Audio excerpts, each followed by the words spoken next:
Bonjour à tous, vous êtes très nombreux à me poser la question, où est-ce qu'on en est avec l'accord de paix entre la RDC et le Rwanda? Bon, il faut qu'on vous donne quand même des rapports des choses qui se passent aux États-Unis. Hier, jeudi, le 31 juillet 2025, il y a une délégation de la RDC et une délégation du Rwanda se sont rencontrés sur place aux États-Unis. Alors, quel était l'objectif de cette rencontre? L'objectif de cette rencontre, c'était la création d'un comité de surveillance de l'accord. C'était ça l'objectif de cette rencontre, la création d'un comité de surveillance de l'accord. Au fait, il peut y avoir que l'accord qui a été fait entre la RDC et le Rwanda, il peut y avoir que sur le terrain, il y ait des plaintes. Par exemple, la RDC peut dire, depuis que le Rwanda a dit qu'il a retiré ses militaires, jusque-là, il n'y a aucun signe du retrait des militaires. Le Rwanda aussi peut dire, dit non, moi j'ai déjà retiré mes militaires, mais j'ai remarqué que la RDC continue à m'attaquer. Mais alors, quand vous avez de telles plaintes, auprès de qui vous allez commencer à déposer les plaintes? Il fallait que la RDC choisisse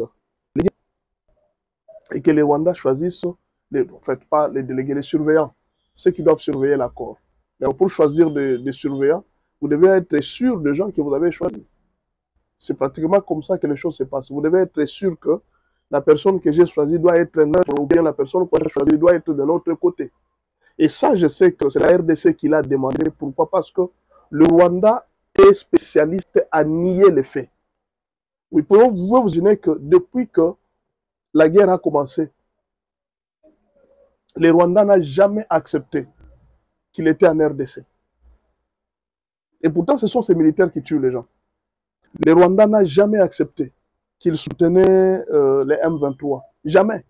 Ils ont toujours nié. Les M23, c'est un problème congolo-congolais. C'est-à-dire, le Rwanda n'accepte rien. Ils nient tout. Même s'ils sont en train de faire, même si vous les attrapez la main dans les sacs, ils nient. Ça, c'est leur spécialité. Et je sais que c'est la RDC qui a demandé pour dire que non. Les gens avec qui nous traitons, nous les connaissons. Il faudra qu'on mette un comité de surveillance pour suivre l'accord. Parce que ce sont des gens qui peuvent rouler.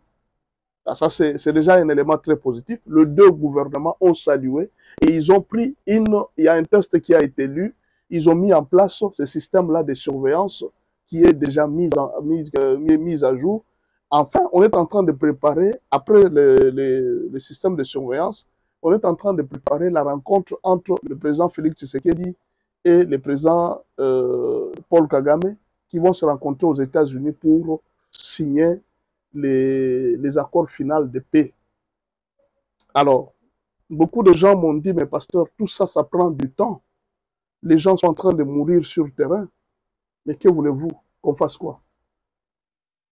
Je vous pose la question, vous voulez qu'on fasse quoi? Si aujourd'hui on s'engage dans la guerre, vous pensez combien de temps la guerre va passer? Nous allons prendre combien de temps? Si aujourd'hui la RDC dit que bon, nous combattons les Rwandais, vous pensez que c'est dans un jour que la guerre va se terminer? Non, la guerre ne se terminera pas. Et vous pensez que si nous nous engageons dans les chemins de la guerre, il n'y aura pas de morts? Pour le moment, quand nous nous engageons dans les chemins de la paix, il y aura certainement des morts. Même si nous nous engageons dans les chemins de la guerre, il y aura certainement la mort. Mais si nous nous engageons dans les chemins de la guerre, il y aura plus de morts que maintenant quand nous sommes en train d'attendre. Nous sommes dans les bons. Pourquoi ne pas patienter? Il y a un détail que vous ne savez pas. La guerre ici, la guerre que vous voyez ici, avait entre la RDC et le Rwanda, en réalité, et vous, vous pensez que nous avons la guerre entre la RDC et le Rwanda? Il n'y a jamais eu de guerre.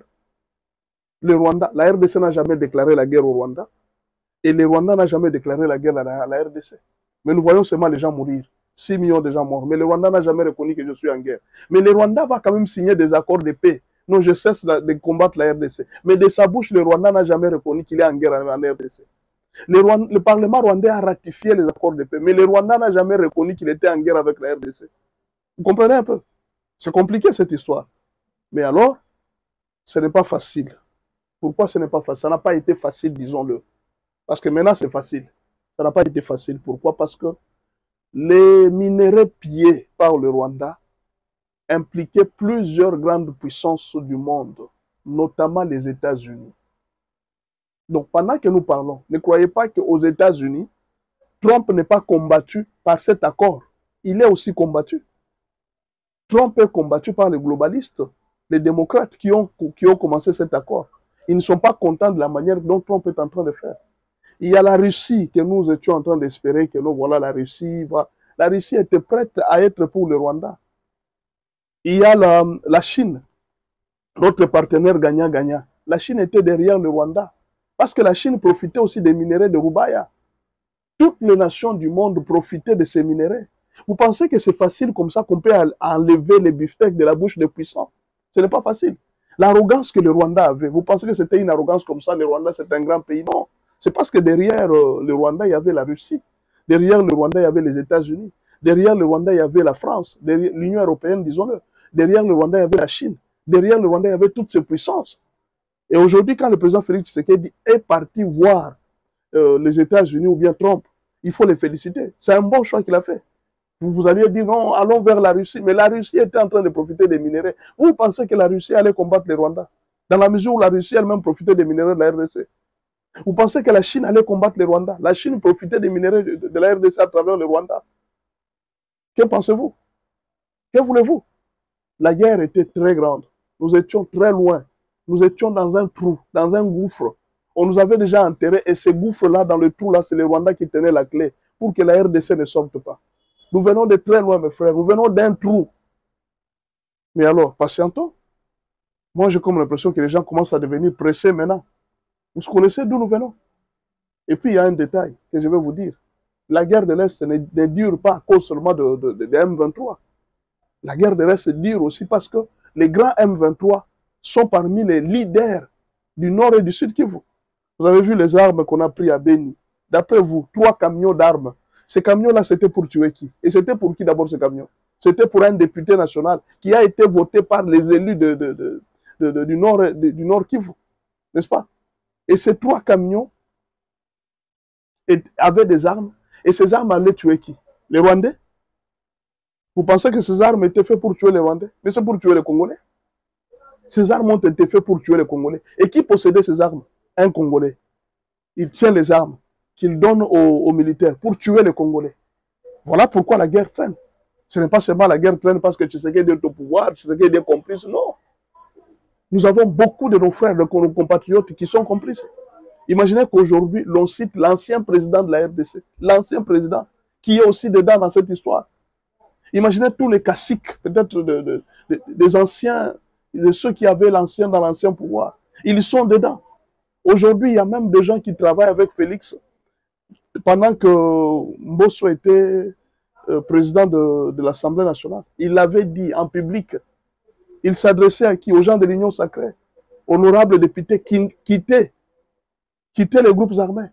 Quittaient les groupes armés. Ils avaient des informations pour dire que même parmi les gens de l'Union sacrée, il y en a plusieurs qui avaient des armes là-bas. Les députés qu'on a arrêtés, je ne sais pas s'il est de l'opposition ou bien de l'Union sacrée. Certainement, il peut être de l'Union sacrée. Vous voyez? Il y a beaucoup de gens.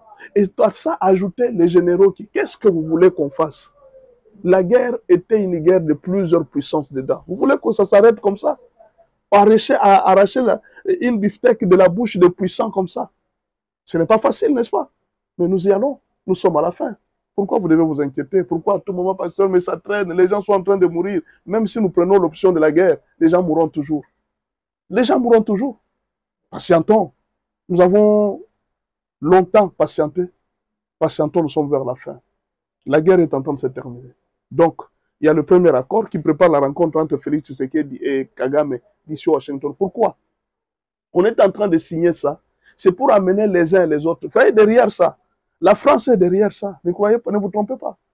Quand on est en train de faire signer à Kagame là, ce n'est pas un fait du hasard. L'Union africaine est là.